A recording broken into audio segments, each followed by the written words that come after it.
Yeah, just a quick review of the graded pinch pin exercisers. This particular version has a pack of 5, and there's different colors, and each color, there's a reason for that. Every color has different resistance. So I have a little chart here which shows you.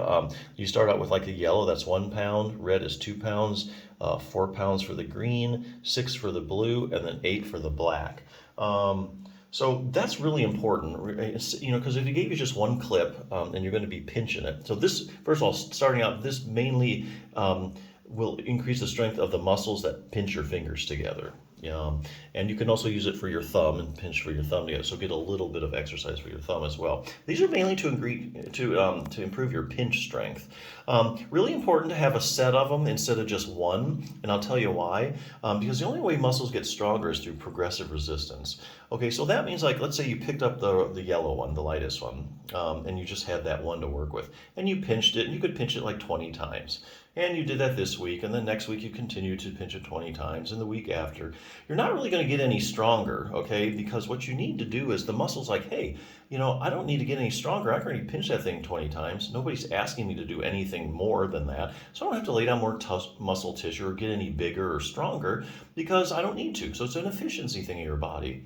Now, how do you get around that? Well, you switch to this red one. You start pinching that one. Suddenly your muscles are like, oh, wait a minute. I can't do this one as easily as I could that yellow one, so I need to get stronger. So here again, then you work up to 20 times with that one. You do 20 times with that one, switch to this one, 20 times. And here again, you keep giving the muscle a reason to get stronger. If you stop and you use one, you're only going to be as strong as that one. And if that's okay, because if you're as strong as you want to be, pinching with the red one, you don't need to move on. But hey, if you want to get stronger, got to keep having that progressive resistance, keep challenging the muscle. So that's why I really like these sets of 5. So this does mainly work just your pinching strength. If you are looking for a bigger program, here's one that I know of in this book, Treat Your Own Hand and Thumb Osteoarthritis by Jim Johnson PT. If you're having trouble, if you're using these for like finger arthritis, really important that you do range of motion exercises, getting rid of that stiffness, or if you have stiffness from anything, just overuse.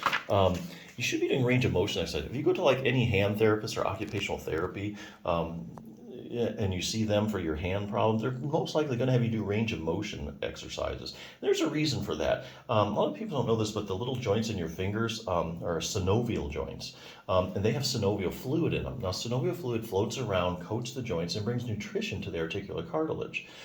If you have you start immobilizing a joint, or you have pain and you don't move it very much, because it hurts, and you go through the full range of motion, you're not going to get that synovial fluid spread around, okay? So the synovial fluid in the joint that nourishes the articular cartilage, it gets around the joint and circulates around the joint and gets to all the articular cartilage through motion. So that's why range of motion exercises kind of gets that synovial fluid spread all around, and your articular cartilage and the whole joint in general does a lot better. So that's why range of motion exercises. This whole program is like less than 10 minutes. It's stretching and strengthening. Here's some other things. This is actually finger flexion, kind of a clever way of doing this with a light dumbbell. Here again, if you start with a 1 pound dumbbell and you need to get stronger, move on to a 2 pound dumbbell. Simple exercise. Grip, this is pinch grip as well. The clips are pretty good for that as well. And for your thumb, here's a specific exercise they give you in this book. Now, abductor pollicis longus. That's an important stabilizer of your thumb joint. That's so important because if you have base of the thumb arthritis, or what they call carpometacarpal joint arthritis, or basal thumb arthritis, we got a lot of names for this. Basically, arthritis at the base of your thumb. Very common in females as they get older, like postmenopausal. I think it's mainly due to ligamentous laxity, due to hormonal changes. Anyway, the ligaments get a little lax, and so you get a little excessive motion in the joint. That starts to wear down the cartilage prematurely. And then after a while, you get so much motion, the ligaments, which hold the bones to the bones, they start getting stretched out. They even start shredding, and in the later stages, the whole joint collapses, and you see this kind of deformity. So it's all because of instability. So you can counteract a lot of that actually by strengthening muscles like your abductor pollicis longus. There's another one too called your first dorsal interossei.